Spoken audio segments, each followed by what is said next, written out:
नमस्कार. मराठी रोहिणी किचन या आपल्या यूट्यूब चॅनलमध्ये मी तुमचं स्वागत करते. तर माझ्या प्रत्येक सुगरणीचा स्वयंपाक अतिशय रुचकर व स्वादिष्ट असा होण्यासाठी आज आपण खास किचन टिप बघणार आहोत. चला तर मग व्हिडिओला सुरुवात करूया.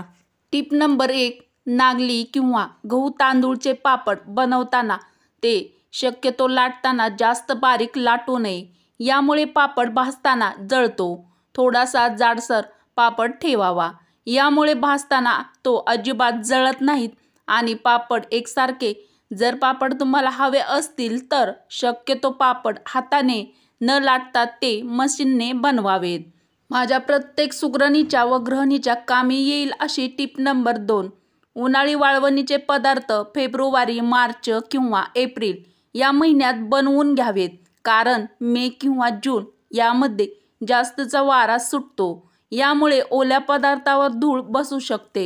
प्रत्येक सुगरणीच्या कामी येईल अशी उपयुक्त टिप नंबर 3. उन्हाळी वाळवणीचे पदार्थ बनवताना पांढरे तीळ, जिरे, ओवा, हिंग, तुरटी व पापडखार हे साहित्य आवश्यक असते. त्यामुळे हे साहित्य घातल्यास पदार्थ चविष्ट व रुचकर असे बनतात. प्रत्येक सुगरणीसाठी खास टिप नंबर 4. नागली, गहू, तांदूळ, कुरडई याचे पीठ बनवताना पीठ थोडेसे सैलसर ठेवावे. यामुळे पदार्थ खायला अत्यंत कुरकुरीत लागतात आणि मऊ देखील होत नाहीत. प्रत्येक सुगरणीसाठी खास टिप नंबर 5. चिकनीचे पापड बनवताना पापड थापताना जास्त बारीक थापू नये. यामुळे पापड अजिबात फुलत नाहीत आणि भाजताना देखील जळतो. म्हणजेच पापड थोडासा जाडसर ठेवावा. प्रत्येक सुगरणीच्या कामी येईल अशी खास टिप नंबर 6.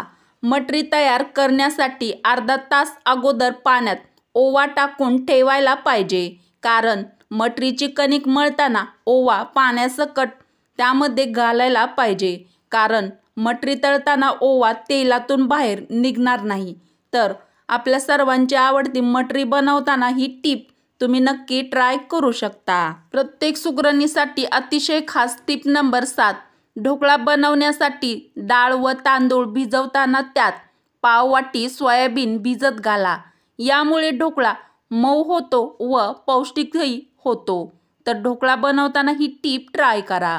प्रत्येक सुगरणीसाठी खास टिप नंबर 8. वेपर्स बनवताना बारीक स्लाइस करू नयेत. बारीक स्लाइस तळल्यानंतर लवकर लाल होतात आणि चवीला तितकेसे छान लागत नाहीत. परंतु वेपर्स जाड असले तरी खायला देखील चव येते आणि तळल्यानंतर ते पांढरे शुभ्र राहतात. तर वेपर्स बनवताना तुम्ही ही टिप नक्की फॉलो करा व टिप आवडली असेल तर एक लाईक नक्की करा. साधी सोपी पण अतिशय खास टिप नंबर 9. भेंडी चिरताना हाताला थोडंसं तेल लावावं. यामुळे भेंडीचा गुळगुळीतपणा हाताला न लागता आपलं काम सोपं होतं. Tip number 10. मायक्रोवेव्हमध्ये वास येत असेल तर भांड्यात पाणी घेऊन त्यात लिंबाचा रस टाकून घ्या व 5 मिनिटांसाठी मायक्रोवेव्ह सुरू करा. त्यानंतर मायक्रोवेव्ह बंद होईल तेव्हा पेपर किंवा टॉवेलने पुसून घ्यावा. तर मायक्रोवेव्ह स्वच्छ करण्यासाठी तुम्ही ही टिप ट्राय करू शकता. प्रत्येक सुगरणीच्या कामी येईल अशी टिप नंबर 11. उन्हाळी वाळवणीचे पदार्थ बनवून झाल्यानंतर देखील 3 ते 4 दिवस सुकू द्यावेत.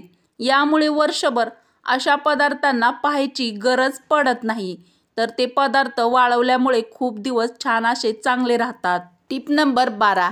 आपल्या स्वयंपाकघरातील वेळोवेळी गॅस व रेग्युलेटर तपासावे व जर त्या ठिकाणी आवाज किंवा वास येत असेल तर दुरुस्ती करून घ्यावी.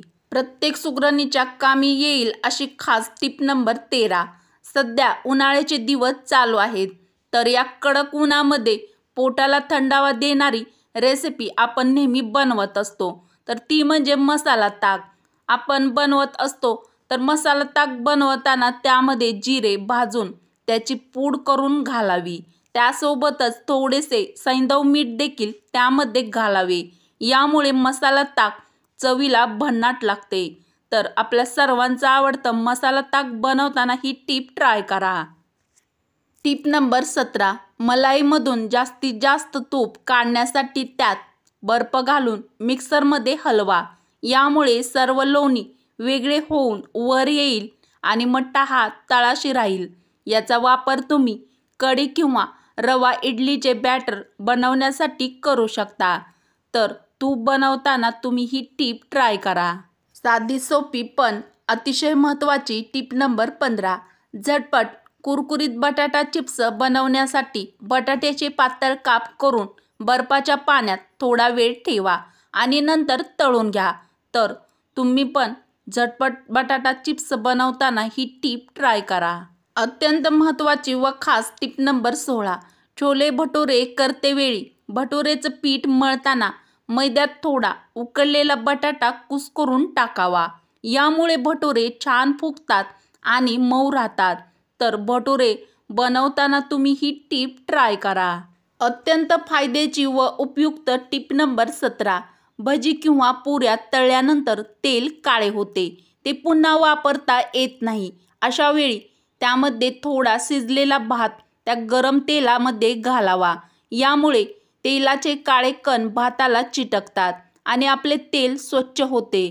तर तेल स्वच्छ करण्यासाठी ही टीप ट्राय करू शकता। अतिशय उपयुक्त टीप नंबर 17। अनेकदा आपण कडधान्य भिजत घालायला विसरतो, पण जर तुम्ही कडधान्य भिजत घालायला विसरला असाल तर ते शिजवताना त्यात थोडा सोडा घालावा। तर तुम्ही पण कडधान्य चुकून जर भिजत घालायला विसरलात तर ही टीप ट्राय करा। प्रत्येक सुगरणीसाठी खास टीप नंबर 18। पीठ चाळून झाल्यावर उरलेला जो कोंडा आहे तो एका भरणीमध्ये भरून ठेवा। पाहिजे त्यावेळी त्याचे आपण मुटके करू शकतो।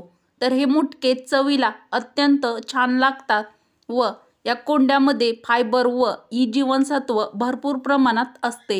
प्रत्येक सुगरणीसाठी अतिशय खास व उपयुक्त टीप नंबर 19। कधीकधी भोपळ्याच्या घाऱ्या देखील बनवाव्यात, या देखील खायला खूप चविष्ट लागतात। प्रत्येक सुगरणीसाठी अतिशय खास व उपयुक्त टीप नंबर 20। बटाट्याचे पराठे बनवताना त्यात थोडीशी कसुरी मेथी घाला, यामुळे पराठे चवदार बनतात। अत्यंत उपयुक्त टीप नंबर 21। गोड पदार्थामध्ये गूळ जरूर वापरावा, यामुळे तुम्हाला शुगरचा त्रास होणार नाही। टीप नंबर 22। जर तुम्हाला डोळ्यांनी कमी दिसू लागले तर दररोज डोळ्यांना सुरमा लावा। अत्यंत उपयुक्त व खास टिप नंबर 23। मेथी रात्रभर भिजत घालून ती सकाळी खाल्ल्यास रक्तातील साखर वाढत नाही। वरील टिप आवडल्यास मराठी रोहिणी किचन या आपल्या मराठमोळ्या चॅनलला सबस्क्राईब करा, लाईक करा व असेच नवनवीन व छान छान व्हिडिओ तुमच्या मित्र मैत्रिणीला शेअर करायला अजिबात विसरू नका। चला तर मग भेटू अशाच पुढच्या एखाद्या छानशा व्हिडिओमध्ये। व्हिडिओ पूर्ण बघितल्याबद्दल धन्यवाद।